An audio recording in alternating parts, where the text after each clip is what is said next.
तो आज के एपिसोड पे हम बात करने जा रहे हैं कि अगर मैरिज लाइन के ऊपर फॉर्क का निशान हो, यानी मैरिज लाइन आपकी दो हिस्सों में स्प्लिट हुई हो, तो उसका क्या मतलब होता है। तो चलिए शुरू करते हैं।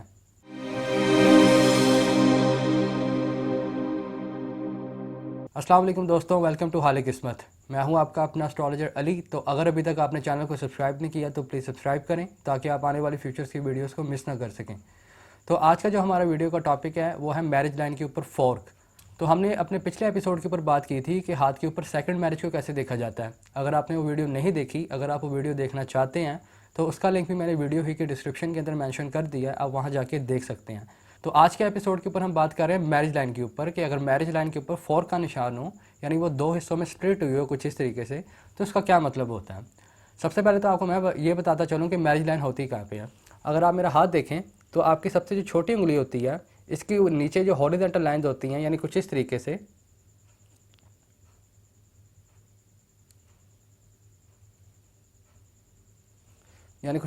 से, जो लाइंस होती हैं हॉरिजॉन्टल, ये आपकी मैरिज की लकीरें होती हैं, यानी शादी की लकीरें होती हैं। यानी कुछ इस तरीके से फॉर्क का निशान हो जाए, मैं आपको ज़रा बड़ा करके दिखाता हूँ। यानी कुछ इस तरीके से अगर वो निशान हो, अगर मेरा हाथ देखें तो आपको साफ नज़र आ रहा होगा कि यानी इस तरीके से वो लाइन आगे से स्प्लिट हुई हो। अमूमन तौर पे जो फॉर्क का निशान है, इसको बड़ी लकीरों के ऊपर पॉजिटिव ही माना जाता है, जैसे आपकी हार्ट लाइन हो गई, ब्रेन लाइन हो गई और लाइफ लाइन हो गई।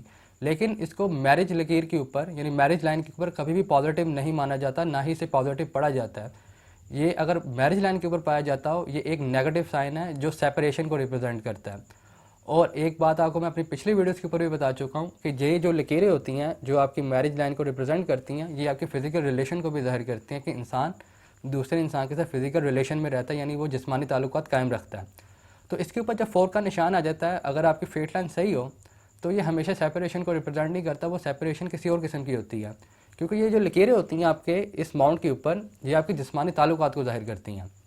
अगर ये मजबूत हो तो उतने ही जिस्मानी ताल्लुकात मजबूत होंगे। अगर वीक लकीरें हों तो ये अफेयर को ज़ाहिर करती हैं या इंगेजमेंट वगैरह को ज़ाहिर करती हैं जिसके अंदर इंसान की जिस्मानी ताल्लुकात ना हो पाएँ। तो हमने पहला जो सिनेरियो है इसका वो ये है कि इंसान के अगर हाथ पे फॉर्क का निशान पाया जाता हो, जो सबसे पहला इसका सिनेरियो वो ये है कि इंसान की लीगली डिवोर्स हो जाती है। उसके बाद जो उसका दूसरा जो सिनेरियो वो ये है कि इंसान की डिवोर्स तो नहीं होती, लेकिन उसके ताल्लुकात इतने ख़राब होते हैं कि दोनों जो फ़र्द होते हैं वो एक साथ रह नहीं सकते। अमूमन तौर पे आपने ऐसे केसेस देखे होंगे जिसके अंदर शोहर जो होता है और जो बीवी होती है दोनों अलग अलग रह रहे होते हैं, लेकिन उनके अंदर बीच में डिवोर्स नहीं होती और पूरी जो ज़िंदगी होती है ऐसे गुजर जाती है।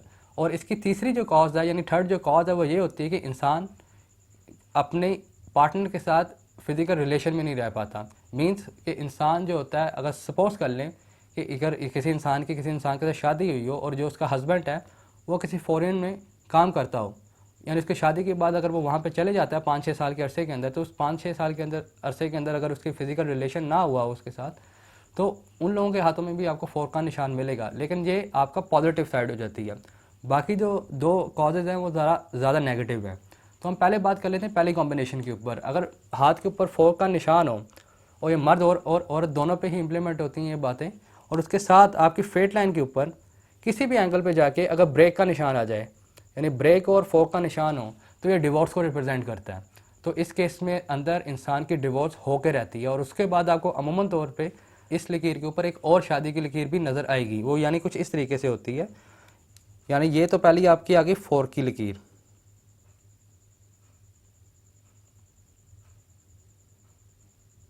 यानी कुछ इस तरीके से। यानी पहले एक, मैं आपको दूसरे हाथ पे मार्क करके दिखाता हूँ, यानी कुछ इस तरीके से कि पहले फॉर्क आ जाता है, उसके बाद फिर एक लकीर अपेयर हो जाती है हाथ के ऊपर।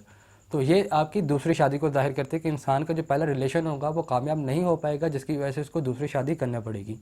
और इस केस के अंदर जो ये फॉर्क का निशान है वो सेपरेशन को रिप्रेजेंट करता है। उसके बाद जो दूसरी कॉज होती है उसके अंदर सेम ये सिचुएशन होती है, लेकिन उसके अंदर फेट लाइन के अंदर कोई ब्रेक नहीं होता, लेकिन फॉर्क का निशान उस इंसान के हाथ पे बहुत स्ट्रॉन्ग मिलेगा आपको। यानी फॉर्क जो होगा उसके हाथ में बड़ा वाजिया होगा और उसके साथ जो उसकी फेट लाइन होगी वो बिल्कुल ठीक चल रही होगी। तो इस सिचुएशन के अंदर जो इंसान होगा उसके साथ उसका जो रिलेशन होगा वो बहुत ज़्यादा ख़राब होगा, जिसकी वजह से वो दोनों जो फ़र्द होंगे वो एक ही जगह पर नहीं रह पाएंगे। लेकिन कुछ मजबूरियों की वजह से या कुछ वजूहात की बिना पे उनका डिवोर्स नहीं हो पाएगा। ऐसे जो कपल्स होते हैं उनके हाथों में अमूमन तौर पे आपको मैरिज की दूसरी लकीर देखने में नहीं मिलेगी। यानी उनके हाथ में जो ऐसी लकीर होती है, यानी फॉर्क के बाद जो लकीर आती है जो पहली कॉज में आती है, वो आपको देखने में नहीं मिलेगी। और तीसरी सिचुएशन के अंदर जो 4 का जो निशान होता है वो हाथ पे आपके छोटा होता है, यानी कुछ इस तरीके से। अगर आप देखें जो 4 का निशान एंड पे आपको छोटा मिलेगा।